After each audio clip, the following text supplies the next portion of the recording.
आज का जो वीडियो होने वाला है बच्चों वो क्लास 9th का चैप्टर नंबर 6 का होने वाला है, जिसका नाम है टिश्यू। ठीक है।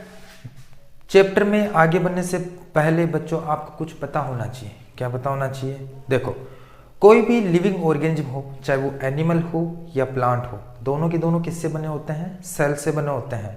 यानी हम ऐसे कह सकते हैं कि किसी भी लिविंग ऑर्गेनिज्म का स्ट्रक्चरल एंड फंक्शनल यूनिट होता है, वो क्या होता है? सेल होता है। देखो, सेल आपस में जुड़कर टिश्यू बनाते हैं, ये बात आपको पता होनी चाहिए। नहीं पता तो जान लो। सेल आपस में जुड़कर क्या बनाते हैं? टिश्यू बनाते हैं। और टिश्यू आपस में जुड़कर क्या बनाते हैं? ऑर्गन बनाते हैं। और ऑर्गन आपस में जुड़कर क्या बनाते हैं? ऑर्गन सिस्टम बनाते हैं। ये सभी लिविंग ऑर्गेनिज्म की बात है। ठीक है। ऑर्गन सिस्टम बनाते हैं और ऑर्गन सिस्टम आपस में जुड़कर एक ऑर्गेनिज्म को क्रिएट करता है। ये सभी के नहीं, ये कॉम्प्लेक्स ऑर्गेनिज्म की बात है। ठीक है। सभी ऑर्गेनिज्म की बात नहीं है। कुछ ऑर्गेनिज्म होते हैं जो सेल लेवल पर रह गए हैं, कुछ ऑर्गेनिज्म ऐसे होते हैं जो टिश्यू लेवल पर रह गए हैं, ऑर्गन कभी बने ही नहीं, उनको ऑर्गन कभी नसीब ही नहीं हुआ। और कुछ ऑर्गेनिज्म ऐसे हैं जो ऑर्गन लेवल पर टिक गए हैं, ऑर्गन सिस्टम नहीं बना पाए। ठीक है। तो ये सभी की बात नहीं हो रहा, ये कॉम्प्लेक्स ऑर्गेनिज्म की बात हो रही है। जैसे मैं, आप, प्लांट्स, ये क्या है? कॉम्प्लेक्स ऑर्गेनिज्म है। उनमें होता है कि सेल आपस में जुड़कर टिश्यू बनाते हैं, टिश्यू आपस में जुड़कर ऑर्गन बनाते हैं, ऑर्गन आपस में जुड़कर ऑर्गन सिस्टम बनाते हैं, और ऑर्गन सिस्टम आपस में जुड़कर एक ऑर्गेनिज्म को क्रिएट कर देते हैं। ध्यान से देखो, अगर ये सेल प्लांट सेल है, अगर ये सेल प्लांट सेल है, तो ये टिश्यू भी कौन सा होगा? Plant tissue. तो ये ऑर्गेनिज्म कौन सा होने वाला है? प्लांट होने वाला है। मतलब अगर ये सेल प्लांट का है तो ये यहाँ पे ऑर्गेनिज्म कौन होगा? प्लांट होगा। अगर ये सेल एनिमल सेल है तो टिश्यू कौन सा होने वाला है? Animal tissue. और यहाँ पे जो ऑर्गेनिज्म होगा वो कौन सा होगा? एनिमल होगा। ठीक है। आपको सेल यहाँ पे नहीं पढ़ना है। क्यों नहीं पढ़ना? क्योंकि आप 5th चैप्टर में पढ़ के आए हो, सेल नहीं पढ़ना। टिश्यू आपको पढ़ना है, ऑर्गन आपको नहीं पढ़ना, ऑर्गन सिस्टम नहीं पढ़ना, चाहे वो प्लांट हो या एनिमल हो, दोनों का ऑर्गन सिस्टम नहीं पढ़ना है। ठीक है। लेकिन फिर भी आपको पता होना चाहिए कि प्लांट ऑर्गन की बात करें तो प्लांट के ऑर्गन कौन कौन से होते हैं? जैसे leaf is the organ, stem, root, flower, ये सारे क्या होते हैं बच्चों? प्लांट के ऑर्गन होते हैं। ठीक है। अगर ऑर्गन सिस्टम की बात करें तो प्लांट के पास 2 प्रकार के सिस्टम होते हैं। एक होता है रूट सिस्टम, और दूसरा होता है शूट सिस्टम। ठीक है। ये प्लांट की बात है। अगर ये एनिमल की बात है तो एनिमल के पास ऑर्गन तो बहुत सारे होते हैं, किडनी, हार्ट, लीवर, ये टिश्यू से मिलकर बना होता है। आपका लीवर, किडनी, हार्ट, ये सारा टिश्यू से मिलकर बना होता है। और ऑर्गन आपस में जुड़कर ऑर्गन सिस्टम बनाते हैं, जैसे डाइजेस्टिव सिस्टम, सर्कुलेटरी सिस्टम, है ना। ये आगे हम पढ़ने वाले हैं। और इस प्रकार ये होता है। ठीक है बच्चों। हम सबसे पहले पढ़ेंगे प्लांट टिश्यू। कौन सा पढ़ेंगे बच्चों? प्लांट टिश्यू पढ़ने वाले हैं। पहले प्लांट टिश्यू पढ़ने वाले हैं। ठीक है। देखो,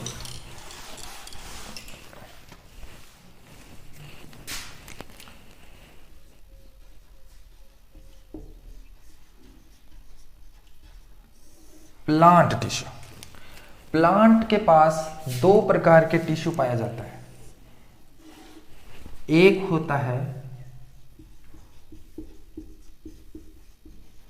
meristematic tissue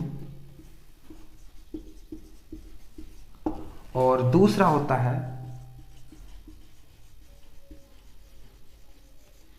permanent tissue. Meristematic tissue किसको कहते हैं? फंक्शन क्या। परमानेंट टिश्यू किसको कहते हैं? फंक्शन क्या। बस आपको प्लांट टिश्यू में ये 2 ही टिश्यू पढ़ने हैं। ठीक है। इसके आगे बहुत सारे डिवीजन है। ठीक है। मेरिस्टेमेटिक टिश्यू किसको कहते हैं? ध्यान से सुनो। मेरिस्टेमेटिक टिश्यू क्या करता है? सेल डिवीजन करता है। क्या करता है? Cell division. इसके जो सेल होंगे वो सेल डिवीजन करेंगे। इसके सेल कभी भी सेल डिवीजन नहीं करता है। ठीक है।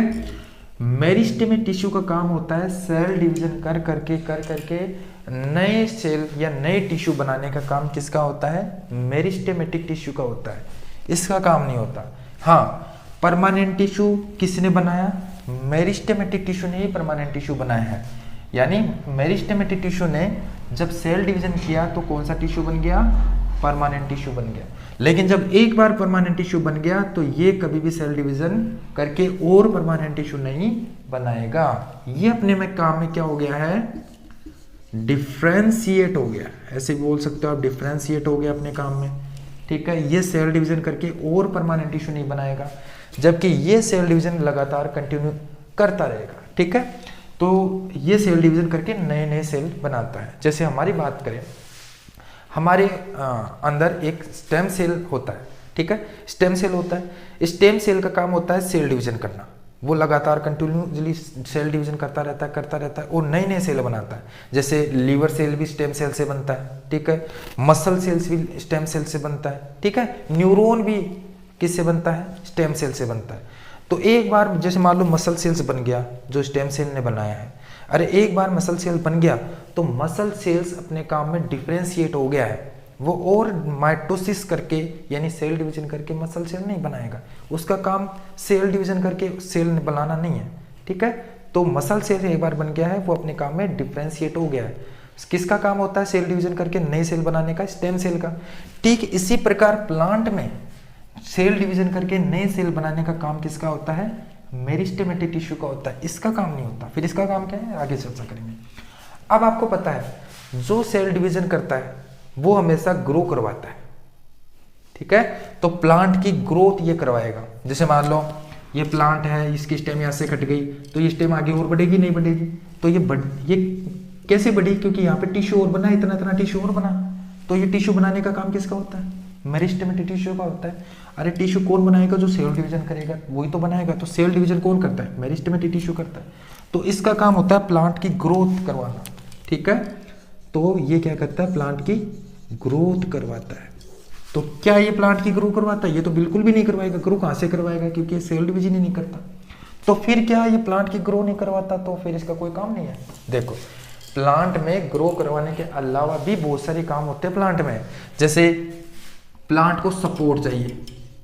क्या चाहिए? सपोर्ट। जैसे मान लो कोई बड़ा सारा प्लांट है, उसको देखो ग्रेविटी के अगेंस्ट वो चल रहा है ऊपर की तरफ, तो उसको भी तो सपोर्ट चाहिए। जैसे मान लो तेज हवा चली, आंधी चली, तो प्लांट तो टूट के नीचे गिर जाएगा। तो उसको सपोर्ट कौन करता है? उसको सपोर्ट करता है परमानेंट टिश्यू। ये नहीं करता, इसका काम होता है केवल ग्रो करवाना, सपोर्ट करना इसका काम है। दूसरा, प्रोटेक्ट करना। ये प्रोटेक्ट भी करता है, आगे पढ़ेंगे किससे प्रोटेक्ट करता है। और आपको पता है प्लांट को सपोर्ट और प्रोटेक्ट के अलावा भी कुछ चीजें चाहिए। जैसे प्लांट को खाना भी तो बनाना है फोटोसिंथेसिस से, तो CO2 प्लांट को चाहिए। तो CO2 कौन प्रोवाइड करता है? परमानेंट टिश्यू से मतलब मिलता है। वैसे वाटर, ऑक्सीजन, मिनरल्स, तो इतनी सारी चीजें कौन प्रोवाइड करवाता है प्लांट को?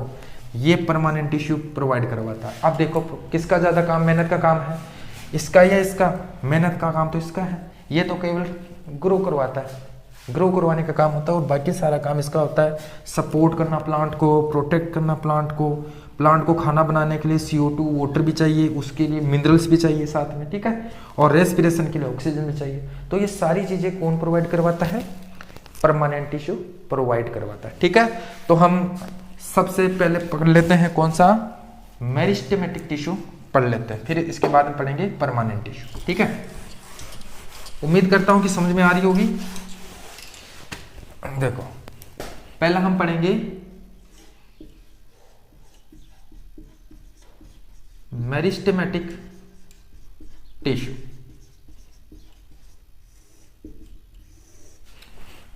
मेरिस्टेमेटिक टिश्यू 3 प्रकार का होता है। अब कहोगे सर ये ग्रो ही तो करवानी है, इसको 3 भागों में क्यों बांटा? देखो, पहला होता है एपिकल मेरिस्टम। Apical meristem. दूसरा होता है लैटरल मेरिस्टम, और तीसरा होता है इंटर कैलरी मेरिस्टम। ठीक है, 3 प्रकार का मेरिस्टमी टिश्यू कितने प्रकार का पाया जाता है? 3 टाइप का। एक होता है apical meristem, lateral meristem, intercalary meristem. ये तीनों के तीनों मेरिस्टम ग्रो करवाते हैं। तो इनको 3 भागों में क्यों बांटा है? देखो 3 भागों में इसलिए बांटा है कि प्लांट एक साइड से तो ग्रो करता नहीं है, कोई स्टेम से ग्रो करता है, कोई टिप से ग्रो करता है, रूट्स है ना, रूट से ग्रो करता है, रूट भी तो ग्रो करती है। तो इस प्रकार पोजीशन ऑफ ग्रो के हिसाब से इसको कितने भागों में बांटा गया है? 3 भागों में। देखो एपी का मतलब होता है ऊपर, बायोलॉजी में एपी का मतलब क्या होता है? ऊपर या टिप पे, टिप भी बोल सकते हैं। तो जो प्लांट टिप से ग्रो करता है, देखो मान लो सपोज करो ये क्या है? जमीन है और ये स्टेम है, ये स्टेम है, ठीक है, और ये रूट है। अब देखो यहां पे टिप पे कौन सा मेरिस्टम पाया जाएगा? Apical meristem. आपको पता है प्लांट को टिप से ग्रो करता है, प्लांट हमेशा कहां से ग्रो करता है? टिप से ग्रो करता है। अब देखो ये प्लांट टिप से ग्रो करेगा तो यहाँ पे टिप पे कौन सा मेरिस्टम पाया जाता है? Apical meristem. और रूट भी तो नीचे से नीचे ग्रो करती है, नीचे की तरफ, तो इसके टिप पे भी कौन सा मेरिस्टम पाया जाता है? Apical meristem. यहाँ पे जो टिश्यू होगा वो टिश्यू कौन सा होगा? एपिकल मेरिस्टम होगा, ठीक है। और ये ग्रो कैसे करता है? क्योंकि ये क्या करता है? सेल डिवीजन करता रहता है। सेल डिवीजन करता रहेगा तो ये कंटिन्यू ग्रो करता रहेगा। तो प्लांट के टिप पर, चाहे वो सूट की टिप हो, इसको क्या बोलते हैं? ऊपर वाले को सूट बोलते हैं, जमीन के ऊपर वाले हिस्से को सूट बोलते हैं, जमीन के नीचे वाले को रूट बोलते हैं। तो चाहे वो सूट के टिप पर हो चाहे वो रूट के टिप पर हो, दोनों को ग्रो कराने के लिए कौन सा मेरिस्टम जिम्मेदार होता है? Apical meristem. समझ गए होंगे? प्लांट को टिप से ग्रो करवाता है, चाहे वो सूट की टिप हो चाहे वो रूट की टिप हो। तो कौन सा मेरिस्टम? Apical meristem. समझ गए इतना? लेटरल मेरिस्टम में आओ। देखो पहले इंटरकेलरी पढ़ लेते हैं, पहले इंटरकेलरी पढ़ लेते हैं। देखो ये है जमीन। आपको ये पता है कि स्टेम की खासियत क्या होती है? स्टेम के अंदर नोड पाया जाता है, ऐसे। इनको क्या बोलते हैं? इनको बोलते हैं नोड, ठीक है। अब देखो जैसे मान लो ये कोई प्लांट है, ये स्टेम है और ये रूट है, ठीक। अब इसके स्टेम यहाँ पे टिप पे कौन सा मेरिस्टम है? Apical meristem. अब ये क्या होगा? बड़ा तो होगा ना, ये बड़ा हो गया, ये देखो बड़ा हो गया, ये बड़ा हो गया, और एपिकल मेरिस्टम यहाँ पे आ गया, यहाँ से ऊपर आ गया एपिकल मेरिस्टम, फिर और बड़ा होगा, एपिकल मेरिस्टम यहाँ से यहाँ आ गया। तो इस प्रकार एपिकल मेरिस्टम ऊपर जाता रहता है। लेकिन एपिकल मेरिस्टम ये नोड है, इसको नोड बोलते हैं। लेकिन जैसे जैसे एपिकल मेरिस्टम ऊपर जाएगा तो इसका थोड़ा बहुत हिस्सा यहाँ पे छूट जाता है, नोड पे। कहाँ पे छूट जाता है? नोड पे छूट जाता है, और यहाँ से फिर निकलेगी बड, इसको बोलते हैं एक्जिलरी बड, एक्जिलरी बड बोलते हैं। क्या बोलते हैं बच्चों? एक्जिलरी बड बोलते हैं। अब देखो ये एक्जिलरी बड के अंदर होता है कौन सा मेरिस्टम? इंटरकेलरी मेरिस्टम होता है, ठीक है। अब ये एक्जिलरी बड आगे जाके ग्रो कर सकती है किसमें? या तो ये ब्रांच में ग्रो कर सकती है, या ये लीफ में ग्रो कर सकती है, लीफ भी बन सकती है, या ये फ्लावर बना सकती है, ठीक है।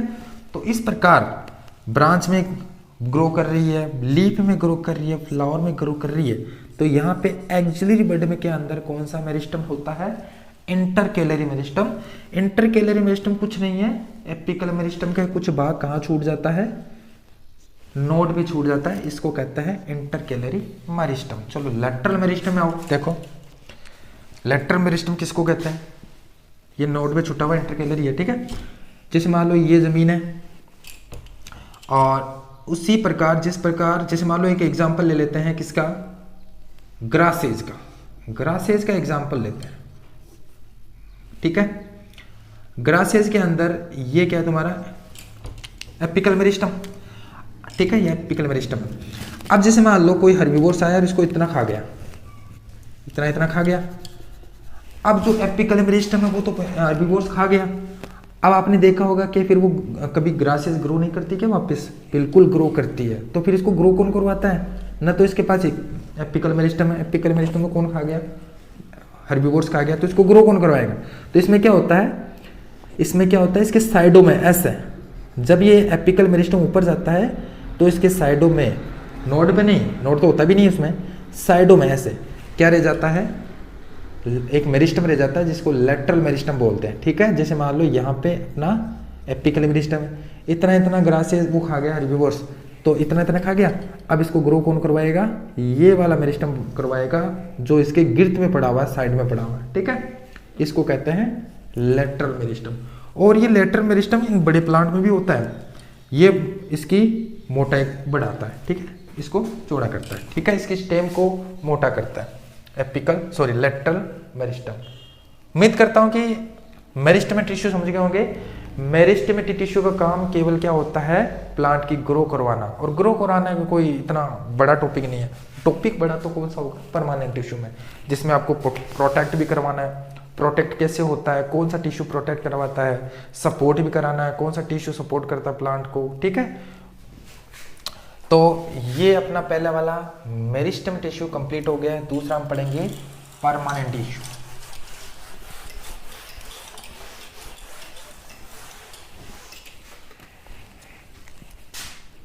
दूसरा आता है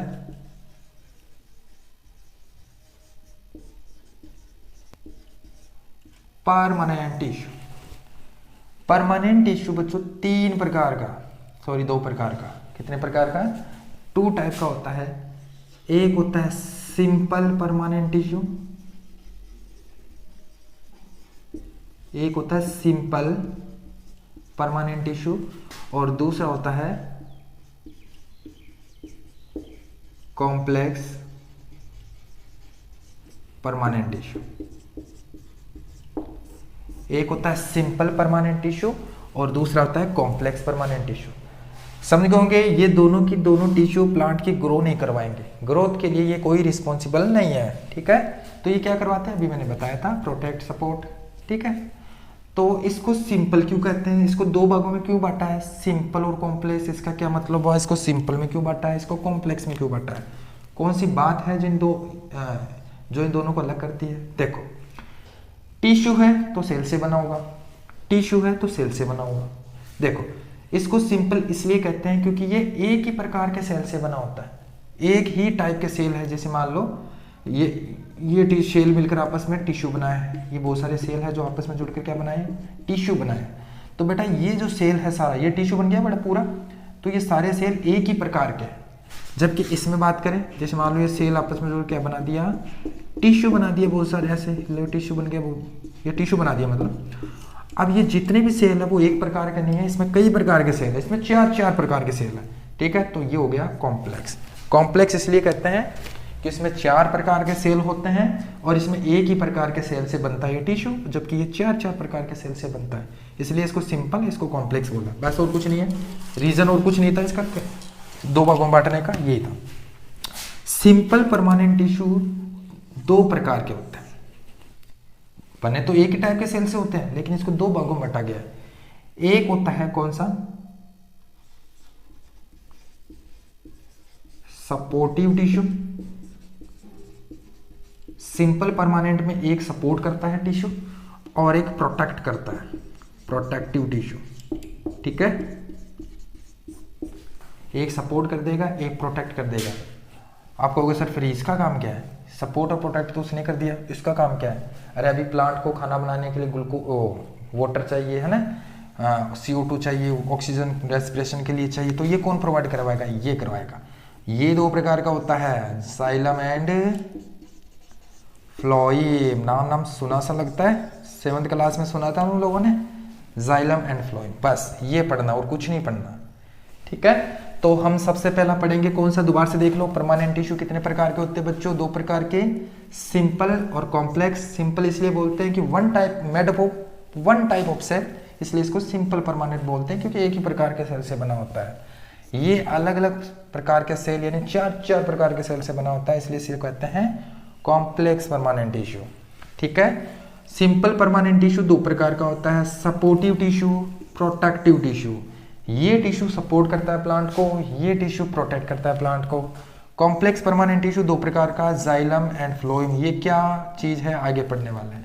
तो हम सबसे पहले परमानेंट टिश्यू में सबसे पहले पढ़ेंगे सिंपल परमानेंट टिश्यू। ठीक है, तो ये आगे बना दूं मैं, सिंपल परमानेंट टिश्यू।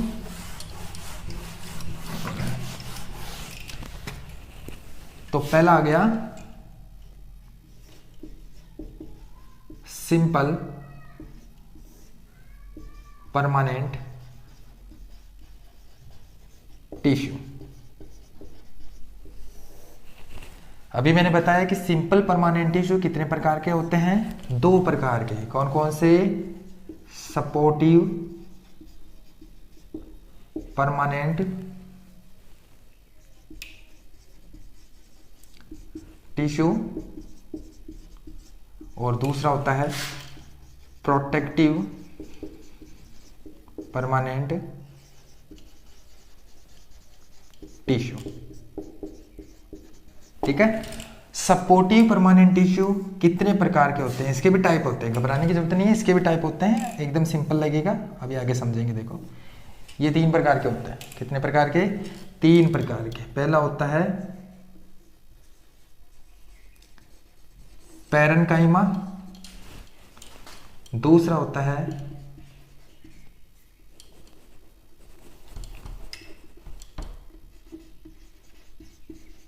कोलेनकाइमा और तीसरा होता है स्क्लेरेनकाइमा। ठीक है। सपोर्टिव जो परमानेंट टिश्यू है वो कितने प्रकार के? 3 प्रकार के। कौन कौन से? Parenchyma, collenchyma, sclerenchyma.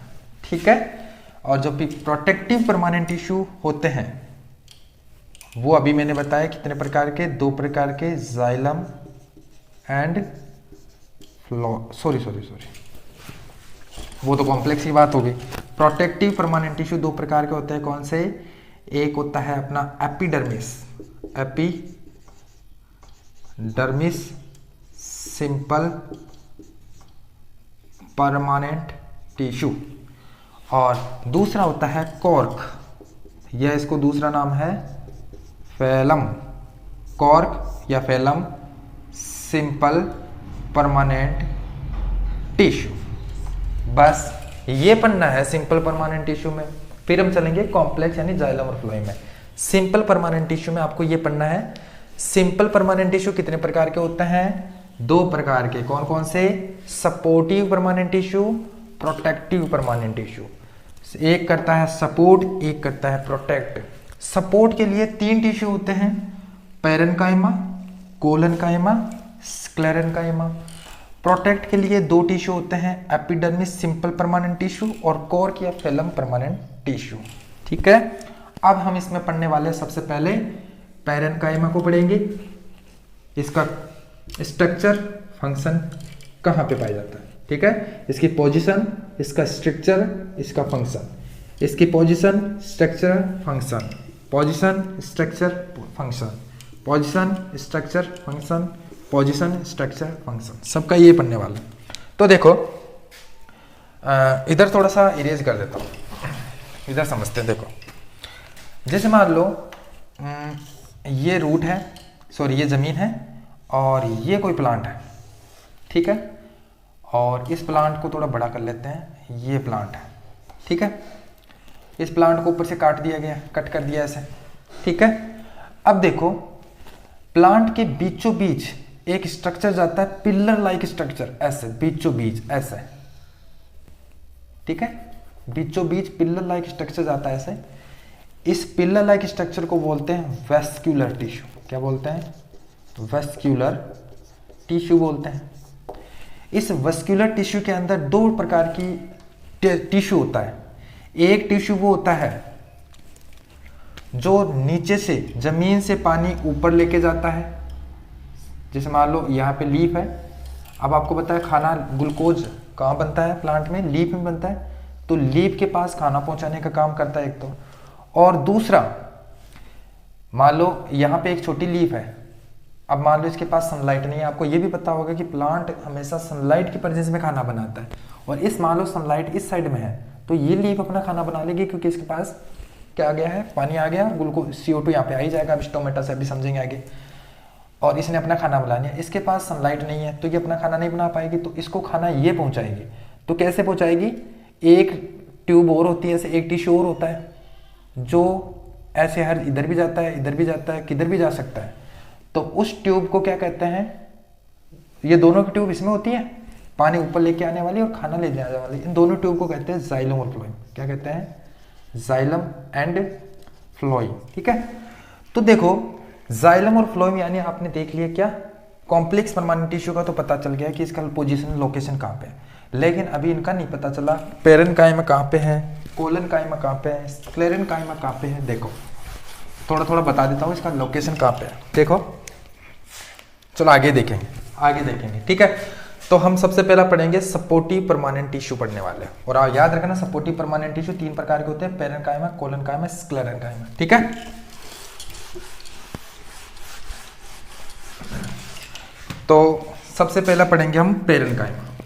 पहले इसका लोकेशन बता देता हूं तीनों का। देखो ये जमीन है और ये कोई प्लांट है। ठीक है, और इस प्लांट को मैंने कट कर दिया है ऊपर से। ठीक है, और ये मान लो कोई लीफ है। ठीक है, जब आप इसमें देखोगे तो इसके बीचों बीच एक पिल्लर लाइक स्ट्रक्चर होता है, ऐसे पिल्लर जैसा स्ट्रक्चर होता है। ऐसे ध्यान से देखना, पिल्लर जैसा स्ट्रक्चर नजर आएगा। इस पिल्लर लाइक स्ट्रक्चर को क्या कहते हैं? वेस्क्यूलर टिश्यू कहते हैं, वेस्क्यूलर टिश्यू कहते हैं। ठीक है, अब इस वेस्क्यूलर टिश्यू के अंदर 2 प्रकार के टिश्यू होते हैं, अभी पता चलेगा कौन कौन से। एक टिश्यू का काम होता है, जैसे आपको पता है कि प्लांट लीफ के अंदर खाना बनता है, ग्लूकोज कहाँ बनता है प्लांट में? लीफ के अंदर। तो ग्लूकोज बनाने के लिए आपको यह भी पता होना चाहिए CO2 और वाटर की आवश्यकता होती है। तो प्लांट के अंदर वाटर कहाँ से आएगा? वाटर लाने का काम इस टिश्यू का होता है, इसके अंदर होता है। वेस्क्यूलर टिश्यू के अंदर एक टिश्यू होता है जिसका काम होता है पानी लाने का, और ये पानी लीफ तक पहुंचाने का काम होता है। पानी लाने वाली इस टिश्यू को कहते हैं जाइलम। क्या कहते हैं? जाइलम कहते हैं। अब देखो आपको ये, अब CO2 कहाँ से आई, ये आगे की बात है, CO2 अब बाद में देखें कहाँ से आई। अब जैसे मान लो ये सन है, तो सन की प्रेजेंस में खाना बनता है। आपको ये भी पता होना चाहिए कि ग्लूकोज सन की प्रेजेंस में बनता है। तो इस साइड सन उग रहा है, तो ये लीफ अपना खाना बना लेगी। जैसे मान लो एक छोटी लीफ है, बेबी लीफ है यहाँ पे, ये अपना खाना नहीं बना सकती। जैसे रूट को भी तो खाना चाहिए, अरे रूट कौन सा सन के प्रेजेंस में रहता है, इसको भी तो खाना चाहिए। तो इस रूट के सेल को खाना कौन प्रोवाइड करवाएगा? यही करवाएगा। तो ये लीफ एक्स्ट्रा खाना बनाती है अपने लिए और बाकी सबके लिए। तो जो ये ग्लूकोज इसने बनाया है सुक्रोज के फॉर्म में लोड होगा, और दूसरी ट्यूब के थ्रू, इस ट्यूब के थ्रू नहीं, ये जो ट्यूब आई ना टिश्यू जाइलम, इसके थ्रू नहीं, एक दूसरी ट्यूब होती है जो खाना ले जाने का काम करती है। ऐसे रूट में ले जाने का काम करती है, यहाँ ले जाने का काम करती है, सोर्स टू सिंक तक। सोर्स ये है और सिंक जहाँ पे इसकी आवश्यकता होती है, वहां तक खाना ले जाने का काम दूसरी ट्यूब का होता है। इस दूसरी ट्यूब को कहते हैं फ्लोएम। क्या कहते हैं? फ्लोएम कहते हैं। ये जाइलम और फ्लोएम किसका पार्ट है भाई? ये कॉम्प्लेक्स परमानेंट टिश्यू का पार्ट है, कॉम्प्लेक्स परमानेंट टिश्यू का पार्ट है। ये पता चल गया। लेकिन आपको मैंने तो कहा कि आपको पेरेन्काइमा, कोलेनकाइमा, स्क्लेरेन्काइमा वो कहाँ पे, वो पता होना चाहिए। देखो ये ट्यूब को क्या बोलते रहे? इस ट्यूब को बोलते हैं वेस्क्यूलर टिश्यू। ठीक है, अब ये साइड में जो भाग बच गया, ये वाला, ये वाला भाग, इसको बोलते हैं वैसे कॉर्टेक्स। क्या बोलते हैं बच्चों? इसको कॉर्टेक्स बोलते हैं, कॉर्टेक्स। इसी कॉर्टेक्स के अंदर तुम्हारा पेरेन्काइमा भी होगा, कोलेनकाइमा भी होगा और स्क्लेरेन्काइमा भी होगा। यहाँ पे कोलेनकाइमा भी होगा, कोलेनकाइमा के सेल भी होंगे, पेरेन्काइमा का सेल भी होगा और स्क्लेरेन्काइमा का सेल भी होगा यहाँ पे इसके कॉर्टेक्स में। इसमें कभी नहीं होता, बीच वाले में नहीं होता। और लीफ के अंदर भी होता है, कौन सा भी बताऊंगा कौन सा। लीफ के अंदर होता है पेरेन्काइमा। कौन सा होता है? हमेशा लीफ के अंदर पेरेन्काइमा होता है। ठीक है, चलो एक एक समझते हैं। और इसके पहले तो इस टिश्यू का स्ट्रक्चर देखते हैं कैसा होता है। सबसे पहले लेंगे हम पेरेन्काइमा। कौन सा लेंगे बच्चों? पेरेन्काइमा लेने वाले हैं। तो पहला ले लिया मैंने पेरेन्काइमा।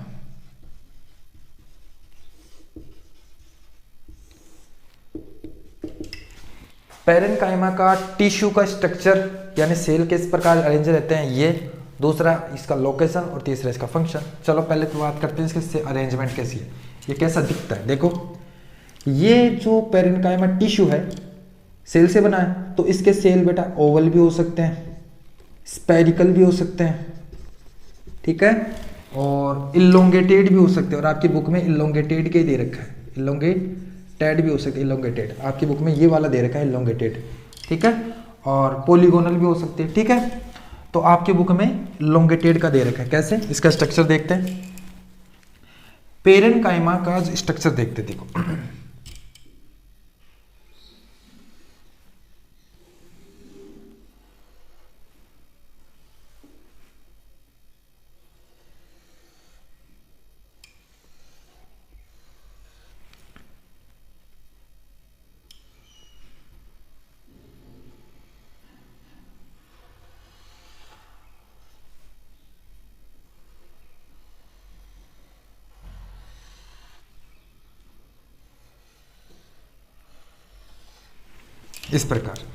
इस प्रकार दे रखा है, ठीक है। अब देखो इसकी जो सेल वॉल होती है बच्चों, इसकी सेल वॉल थिन होती है, थिन सेल वॉल क्या होती है, थिन सेल वॉल। देखो प्लांट के जो सेल होते हैं उसमें दो प्रकार की सेल वॉल होती है, एक होती है प्राइमरी सेल वॉल, एक होती है सेकेंडरी सेल वॉल। कितने प्रकार की सेल वॉल होती है, दो प्रकार की, एक होती है प्राइमरी सेल वॉल, एक होती है सेकेंडरी सेल वॉल, ठीक है।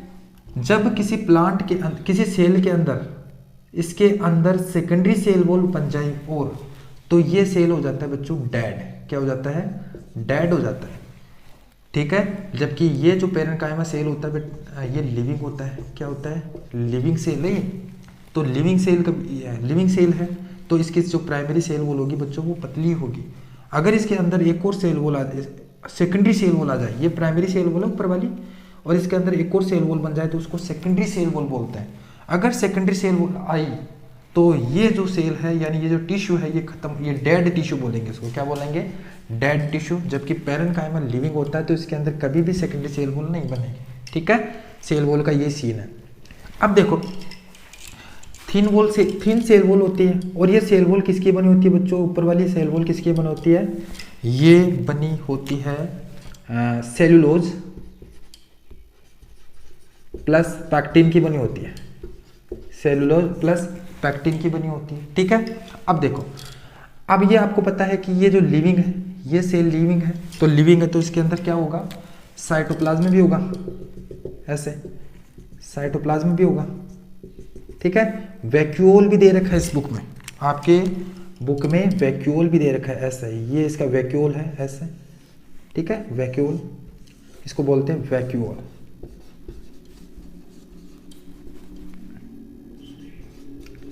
वैक्यूल भी है, और दो सेल के बीच में ये जो आपको जगह दिख रही है ये वाले, इसको बोलते हैं मिडल लेमिला, क्या बोलते हैं, मिडल लेमिला बोलते हैं, ठीक है। अब देखो यहाँ पे आप देख पा रहे होंगे कि दो सेल के बीच में ये जो जगह दिख रही है खाली, ये दो सेल के बीच में ये जगह दिख रही है खाली, इसको बोलते हैं इंटरसेलुलर स्पेस, क्या बोलते हैं, इंटर सेलुलर स्पेस। अब देखो आप देख पा रहे होंगे कि इसमें दो सेल के बीच में इंटरसेलुलर स्पेस होता है, क्या होता है, इंटरसेलुलर स्पेस होता है। अब आपको पता है कि ये लिविंग सेल है तो इसमें क्या पाया जाएगा, लिविंग सेल है तो इसमें क्लोरोप्लास्ट भी पाया जाता है, इसे क्या पाया जाता है, अब देखो मिक्स हो गया होगा, क्लोरोप्लास्ट पाया जाता है इसे, इसको बोलते हैं क्लोरोप्लास्ट, क्लोरोप्लास्ट के अंदर क्या होता है बच्चों, आपको पता ही होगा, क्लोरोफिल होता है, क्या होता है, क्लोरोफिल नाम का पिगमेंट होता है, और ये क्लोरोफिल क्या करता है, फोटोसिंथेसिस में हेल्प करता है, ठीक है। तो देखा आपने कि सेलुलोज, ये जो प्राइमरी थिन वॉल होती है, पतली सी वॉल होती है, जितनी पतली वॉल होगी उतना ही लिविंग होगा वो, और जितनी ज़्यादा मोटी वॉल होगी यानी जिसके अंदर सेकेंडरी सेल वॉल आ जाए इसके अंदर, तो ये क्या हो जाएगा, डेड हो जाएगा। इसको हमको डेड नहीं करना है क्योंकि ये लिविंग सेल है, ठीक है, लिविंग टिश्यू है। अब देखो इसका वैक्यूल है, मिडल लेमिला दे रखा है, इंटरसेलुलर स्पेस होता है, क्लोरोप्लास्ट इसके अंदर होता है क्योंकि लिविंग है, तो क्लोरोप्लास्ट है तो ये क्या करता है, फोटोसिंथेसिस करता है। अब ये तो हो गया बेटा इसका इलोंगेटेड। अगर मैं इसका स्पेरिकल बनाऊं तो कैसे बनाएंगे, देखो ऐसे ही बना सकते हैं, ये स्पेरिकल सेल होते हैं इसके, देखो ये है, ये लो, देखो आपको दो सेल के बीच में खाली जगह दिख रही होगी, ये इसको बोलते हैं इंटरसेलुलर स्पेस, क्या बोलते हैं, इंटरसेलुलर स्पेस। और प्राइमरी थिन वॉल है इसकी, प्राइमरी थिन वॉल किसकी बनी होती है, सेलुलोज प्लस पैक्टिन की बनी होती है। और आपको क्या नजर आ रहा है, इसके बीचों बीच ऐसे वैक्यूल होगा, अरे वैक्यूल तो होगा क्योंकि लिविंग है ये, साइटोप्लाज्म भरा होगा, ठीक है, ये है वैक्यूल। और क्लोरोप्लास्ट, इसमें बेटा यहाँ पे ऐसे क्लोरोप्लास्ट पे पाया जाएगा, ठीक है, ये हो गया। ये बेटा कौन सा टिश्यू है, देखो बहुत सारे सेल आपस में जुड़कर बना रहे हैं, तो ये टिश्यू है पेरेन्काइमा टिश्यू। पेरेन्काइमा टिश्यू की ये पहचान होती है, इंटरसेलुलर स्पेस होता है, प्राइमरी थिन वॉल होती है, क्लोरोप्लास्ट होता है, ठीक है। अब देखो इसका काम क्या है, फंक्शन देखो, फंक्शन क्या क्या है, ये क्या क्या करता है, मतलब देखो क्लोरोप्लास्ट है इसके अंदर, क्लोरोप्लास्ट है, इसका मतलब ये फोटोसिंथेसिस करता है, क्या करता है, फोटोसिंथेसिस करता है। अरे क्लोरोप्लास्ट के अंदर एक क्लोरोफिल नाम का पिगमेंट होता है, आपने ये नहीं पढ़ा तो देख लो ध्यान से। प्लांट हमेशा CO2 और वाटर को यूज करता है, सनलाइट और क्लोरोफिल की प्रेजेंस में, क्लोरोफिल की प्रेजेंस होनी चाहिए तभी वो अपना ग्लूकोज बना पाएगा, वरना नहीं बना पाएगा, ठीक है। यह मैं इसको डिटेल से बता सकता हूँ लेकिन यहाँ पे नहीं बताऊंगा, इसको बताऊंगा क्लास 10th का ये टॉपिक है, कौन सा, न्यूट्रिशन वाला, उसमें समझेंगे। तो देखो इसके अंदर क्लोरोप्लास्ट पाया जाता है, तो ये क्या करेगा, फोटोसिंथेसिस करता है। और आपको ये पता है कि फोटोसिंथेसिस प्लांट में कहाँ होता है, लीफ में होता है, कहाँ होता है, लीफ में। इसका मतलब ये पेरेन्काइमा कहाँ पाया जाता है, लीफ में पाया जाता है। लीफ के अंदर कौन सा टिश्यू है, पेरेन्काइमा वाला टिश्यू है, क्योंकि लीफ के अंदर ही होता है फोटोसिंथेसिस, यानी लीफ के अंदर ही बनता है खाना, तो इसका मतलब पेरेन्काइमा लीफ के अंदर पाया जाता है। और इसका दूसरा काम बताओ, इसका दूसरा काम होता है बेटा स्टोरेज करना, क्या करना, स्टोरेज करना। किस चीज की स्टोरेज, ये करता है कार्बोहाइड्रेट की स्टोरेज, कार्बो, मीनिंग देखो क्या हो रहा है, कार्बोहाइड्रेट की स्टोरेज करता है, ठीक है। और किसकी स्टोरेज करता है, ये फैट स्टोर करता है। और क्या करता है, ये ऑयल स्टोर करता है। अरे जो आप चीज़ खाते हो, जो भी आप चीज़ खाते हो उसमें कार्बोहाइड्रेट होता है ना, तो वो कार्बोहाइड्रेट कौन से टिश्यू में स्टोर रहता है, पेरेन्काइमा में।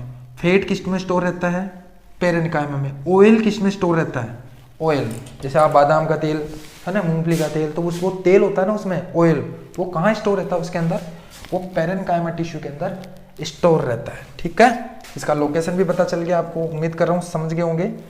तो ये है बच्चों पेरेन्काइमा, पेरेन्काइमा समझ गए। ये बेटा सपोर्ट नहीं कर सकता, वैसे पता नहीं क्यों इसको सपोर्टिव टिश्यू में रखा है, ये सपोर्ट नहीं कर सकता, ये सपोर्ट बिल्कुल भी नहीं कर सकता। अरे प्लांट को क्या सपोर्ट करेगा, ये सपोर्ट वो करता है जो तगड़ा हो, बॉडीगार्ड हो। ये क्या सपोर्ट करेगा, इसकी तो खुद की पतली सी थिन वॉल है, इसके ऊपर थोड़ा सा दबाव पड़ जाए तो पिचक जाएगा, ये क्या सपोर्ट करेगा।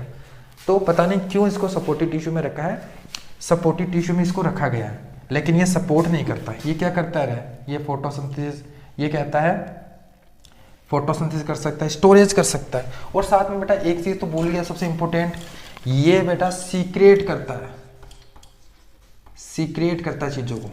क्या सीक्रेट करता है, जैसे टैनिन, टैनिन सीक्रेट करता है, गम सीक्रेट करता है, रेजिन सीक्रेट करता है, पॉइजन सीक्रेट करता है। तो बेटा प्लांट के अंदर जो टैनिन होती है वो यही सीक्रेट करता है। गम तुमने देखा होगा, गम गोंद जो खेजड़ी के स्टेम पर गोंद देखा है, वो वो गम कौन स्टोर करता है, सीक्रेट करता है, सीक्रेट कौन करता है, वो सीक्रेट करता है पेरेन्काइमा, पेरेन्काइमा टिश्यू सीक्रेट करता है। रेजिन पेरेन्काइमा सीक्रेट करता है। पॉइजन, किसी प्लांट से पॉइजन निकलता है, वो कौन सीक्रेट करता है, पेरेन्काइमा सीक्रेट करता है, ठीक है। तो पेरेन्काइमा का ये तो स्ट्रक्चर है और इसका ये फंक्शन है। पेरेन्काइमा फोटोसिंथेसिस करता है क्योंकि इसके अंदर क्लोरोप्लास्ट होता है, स्टोरेज करता है चीजों को, कार्बोहाइड्रेट को, फैट को, ऑयल को स्टोर करता है, ये सीक्रेट करता है टैनिन, गम, रेजिन, पॉइजन, ये सीक्रेट करता है। उम्मीद करता हूँ कि पेरेन्काइमा समझ गए होंगे। ये सपोर्ट नहीं कर सकता, सपोर्ट क्यों नहीं कर सकता, सपोर्ट करने के लिए तगड़ा होना चाहिए। ये क्या है, ये प्राइमरी सेल वॉल है, वो भी पतली सी, क्या सपोर्ट करेगा, ये सपोर्ट नहीं कर सकता, ठीक है। इसके बाद में दूसरा कौन सा आता है बच्चों, पेरेन्काइमा हो गया, कोलनकाइमा। कौन सा आता है, कोलनकाइमा। तीन प्रकार के देखे थे आपने supportive tissue, parenchyma, collenchyma, sclerenchyma. तो फिर दूसरा कौन सा आता है, मैं दोनों एक साथ लिख देता हूं, कंफ्यूज हो जाएंगे, वैसे तीनों एक साथ लिखना चाहिए था, कोई बात नहीं। दूसरा कौन सा आता है, कोलेनकाइमा, और तीसरा यहां पे कौन सा है, स्क्लेरेन्काइमा।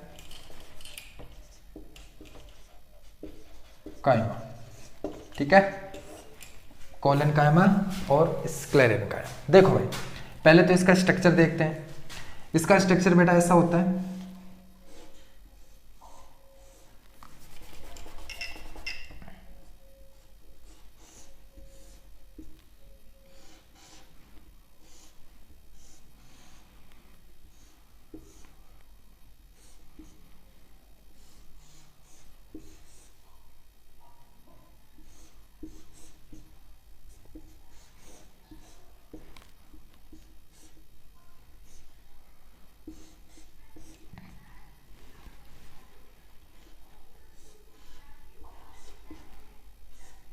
ऐसा है। तो आप देख पा रहे होंगे कि इसमें कोई भी इंटरसेलुलर मैट्रिक्स नहीं होता, सॉरी इंटरसेलुलर स्पेस नहीं होता, इंटरसेलुलर नहीं होता। तो यहाँ पे नो इंटर सेलुलर स्पेस।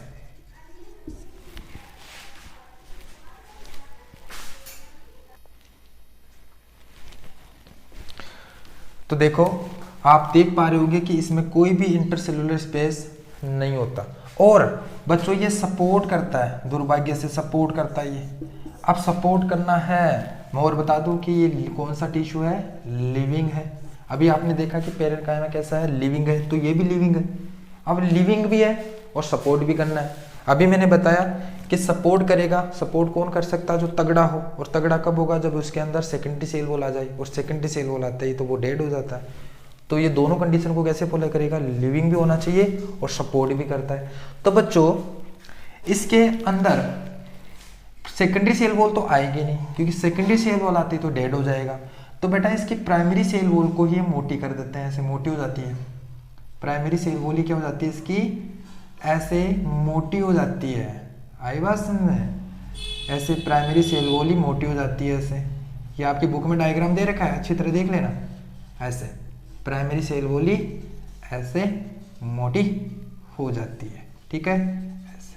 अब ये प्राइमरी सेल वॉल मोटी हो गई है, इसको किसकी बनी होती है, ये अभी मैंने बताया सेलुलोज प्लस पैक्टिन की बनी होती है। ये क्वेश्चन आ सकता है कि प्राइमरी सेल वॉल किसकी बनी होती है, पैक्टिन की बनी होती है, प्लस सेलुलोज की भी होती है, ठीक है। अब देखो ये लिविंग है, मरा तो नहीं है, तो इसके अंदर क्या है, ये वैक्यूल होगा। अरे मरा थोड़ी है, वैक्यूल होगा इसके अंदर। और साथ में मरा तो है नहीं, तो इसके अंदर यहाँ पे कहीं कहीं पे क्या पाया जाएगा, क्लोरोप्लास्ट।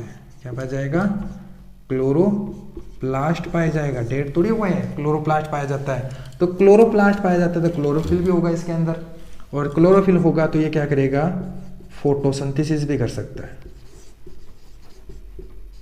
ठीक है। फोटोसिंथेसिस भी ये कर सकता है, सपोर्ट भी करेगा, फोटोसिंथेसिस भी करेगा, ठीक है। और क्या है, और कुछ नहीं है इसमें कोलेनकाइमा में, बस यही है, सपोर्ट करता है ये। और इसमें आ जाओ, स्क्लेरेन्काइमा में आ जाओ। स्क्लेरेन्काइमा बेटा दो प्रकार के टिश्यू होते हैं। स्क्लेरेन्काइमा के कितने प्रकार के, दो प्रकार के। एक होता है फाइबर और दूसरा होता है स्क्लेरीड। एक होता है फाइबर्स और दूसरा होता है स्क्लेरीड्स। इसके पास दो प्रकार के होते हैं टिश्यू, एक होता है फाइबर्स, दूसरा होता है स्क्लेरीड। फाइबर नाम से पता चल रहा है, फाइबर ऐसे होंगे लंबे लंबे धागे जैसे ऐसे, और स्क्लेरीड राउंड हो गए ऐसे, ठीक है। अब आपको पता है, याद रखना, स्क्लेरेन्काइमा हमेशा कैसा होता है, डेड टिश्यू होता है। कैसा, डेड। डेड का मतलब इसके प्राइमरी सेल वॉल के अंदर कौन सी सेल वॉल आ गई है, सेकेंडरी सेल वॉल आ गई है। और याद रखना सेकेंडरी सेल वॉल हमेशा प्राइमरी सेल वॉल के अंदर आती है।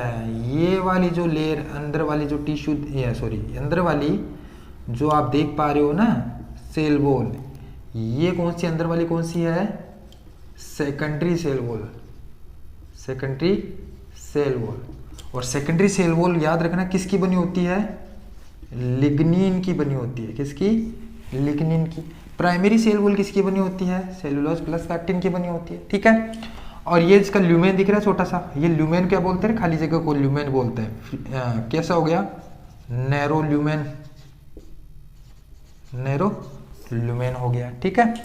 ये देखो स्क्लेरिड, ये राउंड शेप का होता है स्क्लेरिड, और ये भी डेड है, और इसके अंदर डेड हो गया होने का मतलब इसके अंदर भी कौन सी आ गई है, ये वाली सेकेंडरी सेल वॉल आ गई है। और सेकेंडरी सेल वॉल इसकी भी किसकी बनी होती है, लिग्निन की बनी होती है। और यहाँ पे बेटा छोटे छोटे छेद होते हैं ऐसे, इसके अंदर ऐसे छोटे छोटे छेद होते हैं, इन छेद को बोलते हैं पिट्स बोलते हैं। क्या बोलते हैं बच्चों, पिट्स बोलते हैं, ठीक है। बस यही है इसका स्क्लेरिन। लेकिन अब देखो इसका फंक्शन देख लेते हैं, ये सपोर्ट करता है, और ये सपोर्ट करता है और फोटोसिंथेसिस भी करता है, यानी इसने कुछ काम पेरेन्काइमा के ले लिए हैं और कुछ काम स्क्लेरेन्काइमा के ले लिए इसने। ये फोटोसिंथेसिस भी करता है, जबकि पेरेन्काइमा केवल फोटोसिंथेसिस करता है। ये सपोर्ट भी करता है, स्क्लेरेन्काइमा सपोर्ट भी करता है। लेकिन ये बताओ, अगर सपोर्ट ही करना है तो दो दो टिश्यू का क्या काम, सपोर्ट ही करना तो फिर यही कर लेगा, ये इसका क्या काम है। देखो ये प्लांट के उस पार्ट को सपोर्ट करता है, क्योंकि ये लिविंग है, देखो ये लिविंग है, तो ये प्लांट के उस पार्ट को सपोर्ट करता है जो लिविंग पार्ट है। जैसे मान लो ये एक स्टेम है, जैसे मान लो ये स्टेम है, अरे स्टेम अभी ग्रो होगी नहीं होगी, स्टेम को देखो सपोर्ट चाहिए नहीं चाहिए, स्टेम को सपोर्ट चाहिए। अगर स्टेम को सपोर्ट नहीं मिलेगा तो थोड़ी सी हवा आते ही स्टेम तो धड़ाम से नीचे गिर जाएगा, तो इसको क्या चाहिए, सपोर्ट चाहिए। तो जो ग्रोविंग पार्ट है, जो अभी ग्रो कर रहे हैं, उसको सपोर्ट के लिए कौन सा टिश्यू होता है, कोलेनकाइमा, क्योंकि स्टेम ग्रो करेगी, स्टेम को सपोर्ट के लिए कोलेनकाइमा होता है। जबकि स्क्लेरेन्काइमा ऐसे चीजों को या ऐसे पार्ट को सपोर्ट करता है जो ग्रो नहीं कर रही, ठीक है। डेड को डेड से, ग्रो नहीं कर रही मतलब डेड हो गया वो, और डेड को डेड टिश्यू से ही सपोर्ट करते हैं। जैसे एग्जाम्पल देखो, जैसे अखरोट, अखरोट जानते हो तुम लोग, अखरोट, बादाम खाया तुमने, बादाम का छिलका ऊपर वाला, ये इसके अंदर बादाम है, और ये ऊपर वाला छिलका कितना हार्ड है, बादाम ग्रो थोड़ी करेगा अंदर, अब वो नहीं करेगा। तो ये देखो इसका छिलका कितना हार्ड होता है, ये किसका बना होता है, स्क्लेरेन्काइमा का बना होता है, ठीक है। दाल होती है लेग्यूम, लेग्यूम बोलते हैं, लेग्यूम दाल, लेग्यूम दालें होती है। दाल का जो ऊपर वाला छिलका होता है वो कितना हार्ड होता है, कोटिलेडन के ऊपर वाला कितना हार्ड होता है। तो दाल अभी ग्रो थोड़ी के ये आगे बाद में जाके नहीं करेगी ना, दाल को बाहर निकाल दिया, ग्रो नहीं करेगी। तो उसके सपोर्ट के लिए कौन सा टिश्यू होता है, स्क्लेरेन्काइमा टिश्यू होता है। आई बात समझे, चलते हैं। अभी मैंने इसको नहीं बताया, आगे करेंगे। देखो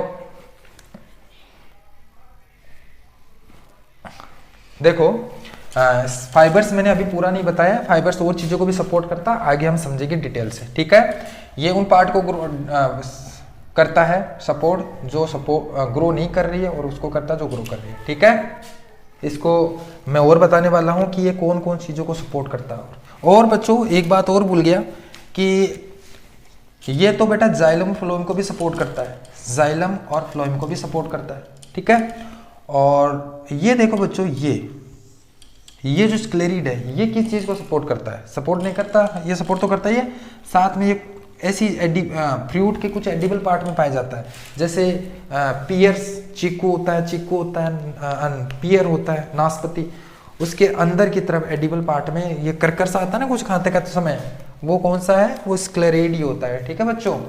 इसके बाद में देखो ये अपना पूरा हो गया है, कौन सा पूरा हो गया है, सिंपल परमानेंट टिश्यू का पहला सपोर्टिव टिश्यू पूरा हुआ है। दूसरा हम पढ़ेंगे प्रोटेक्टिव टिश्यू, ठीक है।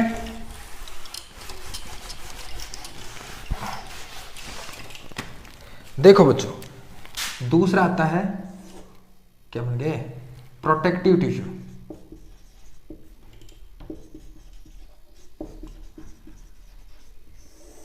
ठीक है। प्रोटेक्टिव टिश्यू दो प्रकार के मैंने बताए थे, कौन कौन से, पहला बताया था मैंने epidermis, simple epidermis protective tissue, तो मैं केवल एपिडर्मिस लिख रहा हूं, एपिडर्मिस। और दूसरा मैंने बताया था कॉर्क, क्या बताया था, कॉर्क, इसका दूसरा नाम फैलम भी बताया था, फैलम, ठीक है, ये सब प्रोटेक्ट करता है। अब ये एपिडर्मिस कौन सी चीज को प्रोटेक्ट करता है और कॉर्क कौन सी चीज को प्रोटेक्ट करता है, चलो यहाँ पे देख लेते हैं। एपिडर्मिस, एपिडर्मिस होता है बच्चों, जैसे मान लो सपोज करो ये स्टेम, ये जमीन है और ये स्टेम है, ठीक है, और ये लीफ है, ठीक है। स्टेम के ऊपर सबसे ऊपर वाली जो लेयर होती है वो भी सेल की बनी होगी, तो ऊपर वाली जो लेयर होती है वो सबसे ऊपर वाली, ऐसे सबसे ऊपर वाली, जब ये प्लांट यंग है उस टाइम की बात कर रहा हूँ मैं, यंग है ना उस टाइम की बात कर रहा हूँ, उस टाइम पे ये ऊपर वाली जो लेयर है वो प्रोटेक्ट करने के लिए रहती है प्लांट को, वो एपिडर्मिस की बनी होती है। किसकी बनी होती है? एपिडर्मिस की। लीफ के अंदर भी सबसे ऊपर वाली जो लेयर होती है वो किसकी होती है? एपिडर्मिस की होती है। किसकी होती है बच्चों? एपिडर्मिस की। आपकी बुक में केवल लीफ के बारे में बता रखा है, लीफ के लिए। देखो लीफ का बना के देख लेते हैं। देखो ये एक बड़ी लीफ है। देखो बच्चों, जब आप लीफ को माइक्रोस्कोप में ध्यान से देखोगे ना, माइक्रोस्कोप में, तो आप देखोगे उसके ऊपर की तरफ एक पतले पतले सेल की लेयर होती है। वो सेल कौन सी लेयर है? कौन से सेल की लेयर है? वो एपिडर्मिस सेल की लेयर। अब वो किस काम आती है? कुछ ना कुछ तो काम आती होगी। कौन सी चीज को प्रोटेक्ट करती है? देखो आपको पता है, जैसे मान लो इसका थोड़ा स्टेम भी बना देता हूँ, इधर ये स्टेम है। आप ध्यान से देखोगे माइक्रोस्कोप में तो आपको यहाँ पे एक बीन शेप का, ऐसे एक तो नहीं बहुत सारे बीन शेप का नजर आएगा ऐसे। ये थोड़ा बड़ा बना दिया,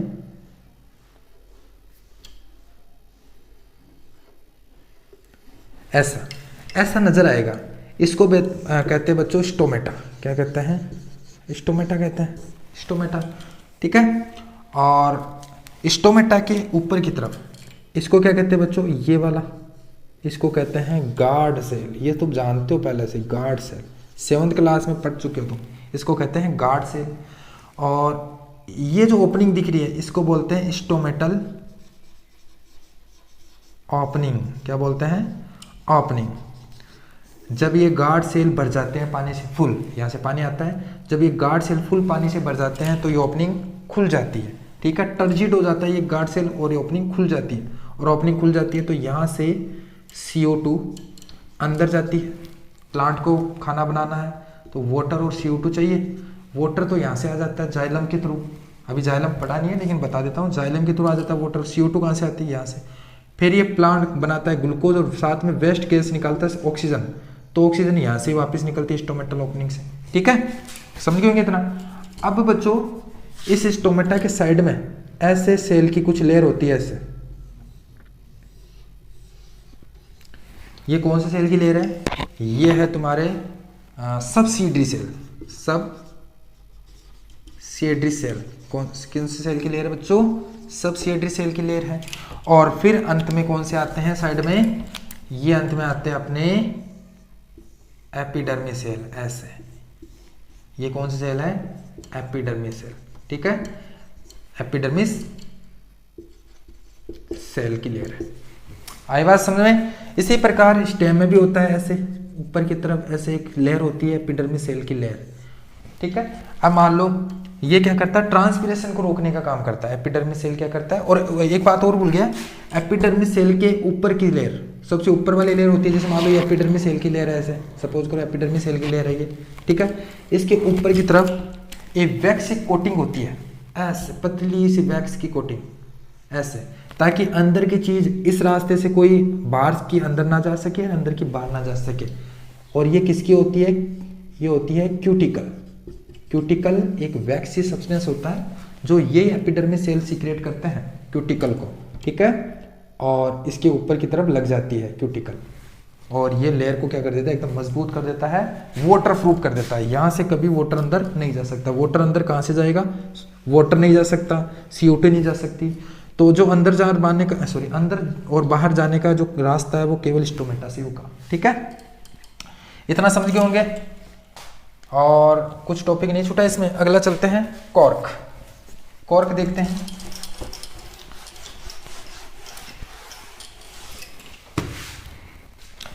कॉर्क देखो बेटा, आपने बड़े प्लांट जैसे खेजड़ी, खेजड़ी का प्लांट आपने देखा होगा, जब प्लांट बड़ा हो जाता है तो उसमें सेकेंडरी ग्रोथ हो जाती है। यहाँ पे कौन सी ग्रोथ हो जाती है? सेकेंडरी। तो इसकी जो ऊपर वाली लेयर है वो ऐसे हो जाती है, टेढ़ी मेढ़ी, ऐसे ऐसे देखा होगा तुमने। इसमें सेकेंडरी ग्रोथ हो जाती है, और सेकेंडरी ग्रोथ होते ही जो ऊपर वाला जो ये सेल है ना, ये डेड हो जाता है। क्या हो जाता है? Dead cell. ये डेड सेल है, और इसी ऊपर वाली सेल को बोलते हैं कॉर्क। क्या बोलते हैं बच्चों? कॉर्क बोलते हैं। ठीक है, और ये बहुत सारी चीज़ों में सपोर्ट करता है। पहली बात, ये जो कॉर्क है, ये कॉर्क सेल कुछ वैक्सी सब्सटेंस ये भी निकालता है ऐसे बाहर की तरफ, ऐसे। ये क्या नाम है उस वैक्सी सब्सटेंस का? सुबेरिन। क्या नाम है बच्चों? सुबेरिन नाम है। ठीक है, तो ये प्लांट को इन्फेक्शन से बचाता है ना, प्लांट को गलने से बचाता है, खराब होने से बचाता है। ठीक है, ये जो भी होगा इसके साथ होगा, ऊपर वाले के साथ, अंदर प्लांट के साथ कुछ नहीं होगा। तो ये प्लांट को इन्फेक्शन और सड़ने से बचाता है, इस प्रकार ये बचाता है। समझ गए इतना? ये हमारा सबसे पहला वाला जो टॉपिक है वो पूरा हो गया। कौन सा? सिंपल परमानेंट टिश्यू पूरा हो गया। अब हम पढ़ेंगे कॉम्प्लेक्स परमानेंट टिश्यू। कौन सा बच्चों? अब हमारा आ रहा है दूसरा, complex permanent tissue. Complex permanent tissue. ठीक है, कॉम्प्लेक्स परमानेंट टिश्यू कितने प्रकार के बताए थे मैंने? जाइलम और फ्लोएम। ये दो ही प्रकार के हैं, छोटे, ये ज्यादा बड़ा नहीं होगा। जाइलम एंड फ्लोएम मैंने बताया था। ये जमीन है, ये स्टेम है, आप इसको कटा हुआ स्टेम है, इसमें बीचों बीच आप देखोगे तो पिलर लाइक स्ट्रक्चर जाता है ऐसे नीचे की तरफ ऐसे। और इसमें दो प्रकार की ट्यूब्स होती है, दो प्रकार के टिश्यू होता है। एक वो पानी ऊपर लेके जाता है, एक वो जो ग्लूकोज को यहाँ पे ऊपर लेके जाता है। तो दो प्रकार के होते हैं। पानी ले जाने वाले को जाइलम बोलते हैं, और खाने को ट्रांसपोर्ट करने वाले को फ्लोएम बोलते हैं। ठीक है, ग्लूकोज को ट्रांसपोर्ट करने वाले को फ्लोएम, और पानी को ट्रांसपोर्ट करने वाले को जाइलम बोलते हैं। तो सबसे पहले पढ़ेंगे हम जाइलम। इसको कॉम्प्लेक्स ही बोलते हैं, ये भी मैंने बता दिया है, क्योंकि जाइलम और फ्लोएम दोनों अलग अलग, ये भी टिश्यू, ये भी टिश्यू है, लेकिन ये दोनों अलग अलग कई प्रकार के सेल से बने होते हैं। ये 4 प्रकार के सेल से बना होता है, ये भी 4 प्रकार के सेल से बना होता है। ठीक है, तो सबसे पहले पढ़ते हैं जाइलम।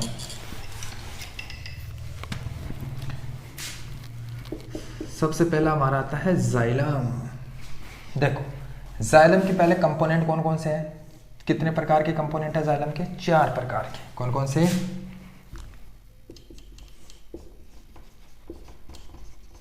जाइलम वेसल्स,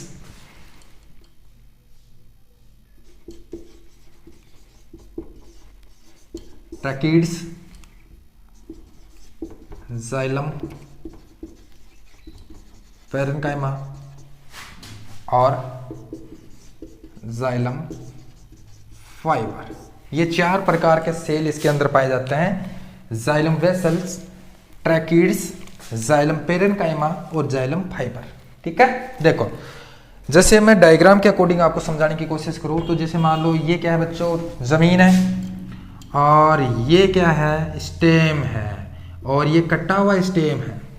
तो देखो, मैं कोर्टेक्स वोर्टेक्स नहीं पढ़ने वाला, केवल बीच वाला पढ़ रहा हूं। जैसे मान लो, थोड़ा बड़ा बना देते हैं इसको, थोड़ा इधर बड़ा बना देते, इधर बना देते हैं। ठीक है, जैसे मान लो ये स्टेम है, ये लो भाई, अब की बार मोटी सारी लो एकदम, ये स्टेम है। ठीक है, ये कटी हुई स्टेम है। आप इसके अंदर बीचों बीच एक पिलर लाइक स्ट्रक्चर देखते हो, उसको क्या बोलते हैं? जाइलम और फ्लोएम बोलते हैं, वेस्कुलर टिश्यू बोलते हैं। उसके अंदर होता है जाइलम फ्लोएम। और बेटा मैंने आपको बताना भूल गया कि जाइलम और फ्लोएम पड़ा कैसे रहता है। देखो इधर बना देता हूँ, जैसे जाइलम और फ्लोएम कैसे पड़ा रहता है। देखो, ये हमारा स्टेम है, और इसके अंदर बीचों बीच एक पिल्ला लाइक स्ट्रक्चर चलता है ऐसे, जिसको वेस्कुलर टिश्यू बोलते हैं। और इसी वेस्कुलर टिश्यू के अंदर हमारा जाइलम ऐसे पड़ा रहता है इसके अंदर। जैसे ये बना देता हूँ, ये आगे वाला जाइलम है, पीछे वाला फ्लोएम है, मतलब ऐसे पड़ा रहता है गणेश में। कहने का मतलब ऐसे होता है।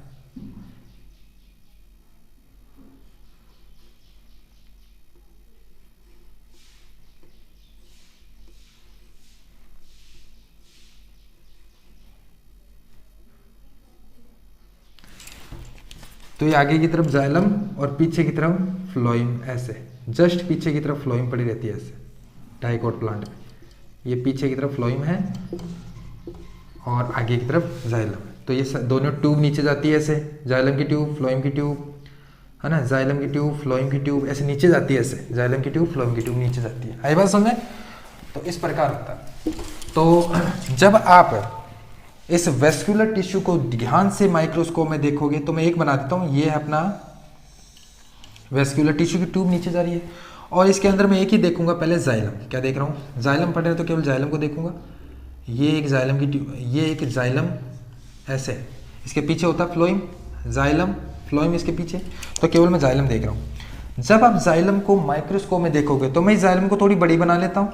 इस जाइलम को, ये है बेटा स्टेम, ये इसका कॉर्टेक्स, ये इसका वेस्कुलर टिश्यू और ये जाइलम, और इसके पीछे फ्लोएम होता है। फ्लोएम को हम पढ़ने वाले नहीं है, आगे देखेंगे फ्लोएम को यहाँ पे क्यों बनाए, फ्लोएम पीछे आगे देखेंगे।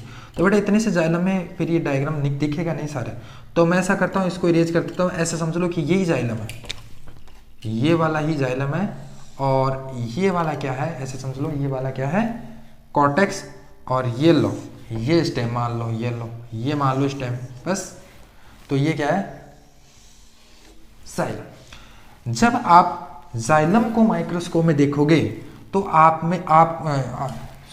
जब आप जाइलम को माइक्रोस्कोप में देखोगे तो आप क्या देखोगे, आप ये देखोगे कि जाइलम के अंदर बहुत सारी ट्यूब है भाई, पतली पतली ट्यूब है, ऐसे पतली पतली ट्यूब है, नीचे जा रही है, नीचे तक जा रही है ना। ये लो पतली पतली ट्यूब्स है, मोटी मोटी ट्यूब भी है, ऐसे पतली मोटी पतली ट्यूब है, ठीक है, और ऐसे मोटी मोटी ट्यूब भी है, ऐसे ऐसे देखोगे आप, पतली पतली ट्यूब भी है और मोटी मोटी ट्यूब भी है, ठीक है। इन पतली ट्यूब को क्या कहते हैं, ट्रैकिड्स।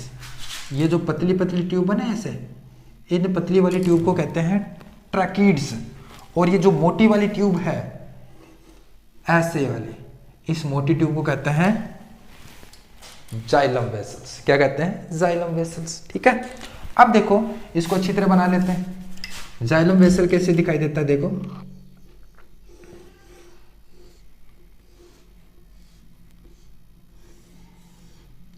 जाइलम वेसल ऐसा नजर आता है, ऐसा, ठीक है। अब ध्यान से देखो, जाइलम वेसल क्या होता है, डेड होता है। आपको बता दूं, जाइलम हमेशा मोस्टली क्या होता है भाई, मोस्टली डेड होता है, क्योंकि देखो बेचारे को इतना मेहनत का काम दिया गया है, पानी को कितना कितना पानी 500 100 लीटर 200 लीटर पानी ऊपर जाता है, तो बेचारी ये ट्यूब को कितना मेहनत का काम दिया गया है, तो ये बेचारा डेड हो जाता है। जिसने मेहनत का काम किया वो डेड ही हो जाता है, ठीक है। जो मेहनत का काम करता है वो डेड ही हो जाता है बेचारा। तो ये मोस्टली क्या होता है, जाइलम डेड होता है, क्योंकि इसके अधिकतर कंपोनेंट क्या होते हैं, डेड। ये डेड होता है, ये डेड होता है, जाइलम पेरेन्काइमा ये तो बेटा लिविंग होता है, ये डेड होता है और ये लिविंग होता है। तो आपने देखा है कि इसके अधिकतर कंपोनेंट डेड है, ये डेड है, ये डेड है, ये डेड है, तो ये मोस्टली क्या होता है, डेड होता है। तो ये डेड है बच्चों, जाइलम वेसल डेड है। तो इसके अंदर आपने देखा डेड होने का एक ही कारण होता है, प्राइमरी सेल वॉल के अंदर सेकेंडरी सेल वॉल आ जाती है। तो इसके अंदर बेटा एक सेकेंडरी सेल वॉल और आ जाती है, इसके अंदर एक सेकेंडरी सेल वॉल और आ जाती है, ऐसे इसके अंदर सेकेंडरी सेल वॉल और आ गई है। और सेकेंडरी सेल वॉल किसकी बनी होती है, लिग्निन की बनी होती है। अब देखो सेकेंडरी सेल वॉल आ गई, इसका साइटोप्लाज्म कुछ भी नहीं है, जो डेड हो जाता है उसका साइटोप्लाज्म खराब हो जाता है, कुछ नहीं होता ही नहीं साइटोप्लाज्म। अब देखो इसके अंदर पानी कैसे जाएगा, यहाँ पे बेटा यहाँ पे छोटे छोटे छेद हो गए, छेद होते हैं उनको पिट्स बोला गया है। क्या बोला गया है, पिट्स। और यहाँ पे बीच में भी छोटे छोटे छेद होंगे ऐसे, इनको भी क्या बोला गया है, पिट्स बोला गया है, ठीक है, इनको भी पिट्स बोलते हैं। अब ये पानी है ना पिट्स के थ्रू ऐसे ऊपर जाता है, ऐसे पिट्स के थ्रू ऊपर जाता है, ऐसे। आई बात समझ में। आगे देखो ट्रैकिड्स में आओ, ट्रैकिड्स पतली वाली ट्यूब को ट्रैकिड्स बोलते हैं। ट्रैकिड्स कैसी होती है, देखो ऐसे, ये दिख रहा होगा, ट्रैकिड्स ऐसी होती है, ऊपर से नीचे से बंद होती है, ऊपर से नीचे से बंद होती है, फ्यूजिफॉर्म शेप में होती है। अब आपको कहोगे सर पे पानी कैसे जाएगा, पानी बेटा ये भी डेड है, तो इसके अंदर भी सेकेंडरी सेल वॉल होगी, और सेकेंडरी सेल वॉल में क्या होता है, इसमें छोटे छोटे छेद होते हैं ऐसे ऐसे, और इन्हीं छेद से पानी ऐसे ट्रेवल करता है ऊपर की तरफ। आई बात समझे? पेरेन्काइमा क्या करता है? पेरेन्काइमा बेटा इसको सपोर्ट करता है। सपोर्ट नहीं करता, यहाँ पे पेरेन्काइमा के सेल लगे रहते हैं ऐसे ऐसे। क्या करता है? सीक्रेशन स्टोरेज करता है, सीक्रेशन करता है, स्टोरेज करता है। ये पेरेन्काइमा के सेल है, ये क्या करता है भाई? सीक्रेशन करता है, स्टोरेज करता है। ठीक है। फाइबर क्या करता है? ये सपोर्ट करता है। यहाँ पे फाइबर लगे रहते हैं इसके अंदर। अरे बताओ, इतना प्रेशर, इनॉर्मस प्रेशर ये झेलता है, कितना कितना पानी ऊपर लेके जाता है। अगर इतना पानी एक साथ ऊपर लेके जाता है फट जाती है बेचारी, तो इसको फटने नहीं देता ये वाला जाइलम फाइबर। इसको क्या करता है? सपोर्ट करता है, ऐसे ऐसे सपोर्ट करता है। तो ये जाइलम फाइबर इसको सपोर्ट करता है। आई बात समझ में? तो ये हो गया जाइलम। जाइलम कंप्लीट हो गया। इसके बाद हम चलेंगे कौन सा? फ्लोएम के अंदर। फ्लोएम के अंदर चलते हैं।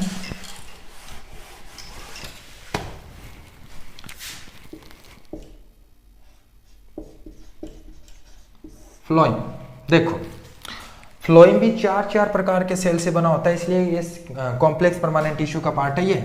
तो चार प्रकार के सेल कौन कौन से इसके? देखो, पहला सेल सीव ट्यूब, दूसरा कंपेनियन सेल, तीसरा वो जाइलम पेरेन्काइमा था, ये फ्लोएम पेरेन्काइमा हो जाएगा। ठीक है। और वो जाइलम फाइबर था, ये फ्लोएम फाइबर हो जाएगा। मतलब ये दोनों सेम होंगे, फ्लोएम फाइबर। ठीक है। अब देखो, सीव ट्यूब, पहली बात तो ये मोस्टली क्या होता है भाई? लिविंग होता है, जबकि जाइलम मोस्टली क्या था? डेड था। क्योंकि लिविंग क्यों है भाई इसका? क्योंकि इसके मोस्टली जो कंपोनेंट होते हैं वो क्या होते हैं? लिविंग होते हैं। सीव ट्यूब लिविंग है, companion cell living, parenchyma living होता ही है, और आप ये फाइबर तो बेटा डेड ही होता है। तो देखो, इसके जो मोस्टली जो कंपोनेंट है वो क्या है? लिविंग है, इसलिए ये लिविंग है। अरे इसका काम क्या है? फ्लोएम का काम क्या होता है? फ्लोएम का काम होता है ग्लूकोज को सोर्स से सिंक तक लेके जाने का काम होता है। अब सिंक कहीं भी हो सकता है, सोर्स मतलब जहाँ पे ग्लूकोज बनता है, खाना बनता है, वो होता है सोर्स। और सिंक कहीं भी हो सकता है, जैसे रूट भी सिंक हो सकता है, एक छोटा बेबी प्लांट वो भी सिंक हो सकता है, छोटा बेबी लीफ वो भी सिंक हो सकता है। तो सोर्स से सिंक तक ग्लूकोज को लेके जाने का काम किसका होता है? फ्लोएम का होता है। इसका मेहनत का काम नहीं है बेटा। इसका क्या मेहनत का काम है? ग्लूकोज थोड़ी सी जाती है, थोड़ी ग्लूकोज जाती है, थोड़ी जाती है, क्या ये इसका वो मेहनत का काम थोड़ी है। तो जो मेहनत नहीं करता वो जिंदा रहता है, और जो मेहनत करता है वो मरी जाता है बेचारा। जैसे अपना जाइलम कितना मेहनत का काम दिया गया है, 200 300 लीटर पानी ऊपर जाता है ना? तो इतना मेहनत का काम दिया गया तो बेचारा डेड हो गया। ठीक है। अब देखो, अगर सीव ट्यूब आप उसको फ्लोएम को माइक्रोस्कोप में देखो तो आपको ये किस प्रकार नजर आएगा? देखो, सीव ट्यूब कैसी होती है? ऐसी नजर आएगी। ये डायग्राम देख सकते हो आप अपनी बुक में आराम से, ऐसे सीव ट्यूब।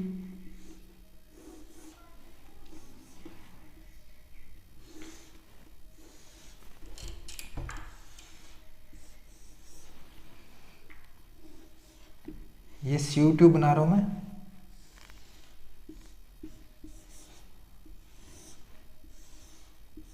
ऐसे, ठीक है। ये है सीव ट्यूब बच्चों, सीव ट्यूब। ये भी सीव ट्यूब, ये भी सीव ट्यूब। ठीक है। और ये बेटा लिविंग है, तो इसका कुछ ना कुछ साइटोप्लाज्म होगा। लिविंग है तो सेकेंडरी सेल वॉल नहीं आएगी, और सेकेंडरी सेल वॉल नहीं आएगी तो इसके अंदर अपना साइटोप्लाज्म, प्रोटोप्लाज्म होता है। प्रोटोप्लाज्म जानते हो बच्चों? प्रोटोप्लाज्म देखो, ये सेल है, इस सेल के अंदर यहाँ पे साइटोप्लाज्म होता है, और ये न्यूक्लियस है, और न्यूक्लियस के अंदर न्यूक्लियोप्लाज्म होता है। न्यूक्लियस के अंदर भी बेटा कुछ फ्लूइड भरा रहता है, उसको न्यूक्लियोप्लाज्म बोलते हैं। तो न्यूक्लियस का फ्लूइड और सेल का फ्लूइड दोनों को मिला दे, यानी साइटोप्लाज्म और न्यूक्लियोप्लाज्म दोनों को मिला दे, तो उसको कहते हैं प्रोटोप्लाज्म। क्या कहते हैं? प्रोटोप्लाज्म। तो बेटा इसका कुछ ना कुछ प्रोटोप्लाज्म होगा। तो इसका प्रोटोप्लाज्म देखो, ग्लूकोज को निकलने का रास्ता चाहिए। अरे ग्लूकोज इसी से होकर जाएगा ना, ग्लूकोज यहीं से होकर निकलेगा ना, इधर से होकर निकलेगा। तो मान लो इसमें आपने वैक्यूल भी फंसा रखा है, इसमें आपने साइटोप्लाज्म फंसा रखा है, साइटोप्लाज्म भी है, न्यूक्लियस भी फंसा रखा है, तो ग्लूकोज कैसे निकलेगा? ये तो बड़ा अन्याय हो जाएगा इसके साथ। तो क्या होगा, पहले बात तो इसका साइटोप्लाज्म साइडों में लग जाता है ऐसे, प्रोटोप्लाज्म सॉरी, और ऐसे साइडों में लग जाता है ऐसे। और दूसरी बात, इसका बेटा न्यूक्लियस इसके पास नहीं रहता। अगर न्यूक्लियस यहाँ पे फंसा दे तो फिर ग्लूकोज कैसे निकलेगी? तो बेटा इसके पास न्यूक्लियस होता ही नहीं है। इसका न्यूक्लियस का काम कौन करता है? Companion cell. जैसे मान लो यहाँ पे, जैसे मान लो क्या होता है, ये ऐसे बीच में ऐसे सेल्स होते हैं, इन सेल को बोलते हैं कंपेनियन सेल। कौन सा सेल बोलते हैं? Companion cell. ये दोनों एक दूसरे के दोस्त है। ये कहता है कि मेरा न्यूक्लियस तू यूज कर ले। ये जो न्यूक्लियस से रिलेटेड जो भी काम होता है वो ये करके देता है इसको। कौन? Companion cell. कंपेनियन सेल अपना न्यूक्लियस इसको देता है काम करने के लिए। ठीक है, क्या नहीं ऐसे का मतलब समझने के लिए याद रख सकते हो, इसके पास न्यूक्लियस होता भी नहीं है, और न्यूक्लियस से रिलेटेड जो भी काम है वो कंपेनियन सेल करता है इसके लिए। आई बात समझ में? चलो, और यहाँ से ग्लूकोज अंदर जाएगी। बेटा यहाँ पे छोटे छोटे बारीक बारीक छेद होते हैं बहुत ही पास पास, तो इसको बोलते हैं सीव प्लेट। क्या बोलते हैं बच्चों? सीव प्लेट बोलते हैं। प्लांट क्या प्लेट बोलते हैं, सीव प्लेट बोलते हैं। ठीक है, ये रही सीव प्लेट, सीव प्लेट। ठीक है, कंपेनियन सेल हो गया। Phloem parenchyma. फ्लोइम पेरेन्काइमा, अरे पेरेन्काइमा का काम क्या होता है? स्टोरेज करना, सीक्रेट करना, सीक्रेशन करना। तो बेटा ये सपोर्ट तो करेगा नहीं, तो यहाँ पे पेरेन्काइमा का सपोर्ट क्या रहता है? ऐसे लगे रहते हैं रस, किसके लिए? सीक्रेशन के लिए, सीक्रेशन के लिए। ठीक है, स्टोरेज के लिए, स्टोरेज के लिए, स्टोरेज के लिए पेरेन्काइमा सेल होते हैं स्टोरेज के लिए और सीक्रेशन के लिए। फ्लोइम फाइबर, फ्लोइम फाइबर देखो बेटा ये इसको सपोर्ट के लिए होता है, पता नहीं क्यों उसको सपोर्ट दिया गया। और याद रखो फ्लोइम फाइबर बहुत इंपॉर्टेंट रोल निभाता है कमर्शियल लेवल पर। कमर्शियल लेवल पर फ्लोइम का जो फाइबर होता है बहुत इंपॉर्टेंट रोल निभाता है। जैसे जूट का आपने फाइबर देखा है, जैसे खाटें बनाई जाती है, खाट बनाई जाती है, तो जूट का जो फाइबर होता है वो फ्लोइम फाइबर होता है। फ्लोइम फाइबर का यूज किया जाता है। हेम्प का फाइबर देखा तुम लोगों ने, हेम्प का फाइबर होता है वो कौन सा फाइबर होता है? फ्लोइम का ही फाइबर होता है। आई बात समझ में? उम्मीद करता हूँ कितना समझ गए होंगे तुम लोग। ये याद रख लेना भाई, क्वेश्चन एग्जाम में आ सकता है। फ्लोइंग कंपोनेंट कौन कौन से हैं, जाइलम कंपोनेंट कौन कौन से हैं। ठीक है, 4 प्रकार के कंपोनेंट होते हैं। इसके बाद में हमारा जो नेक्स्ट टिश्यू आता है वो आता है एनिमल टिश्यू।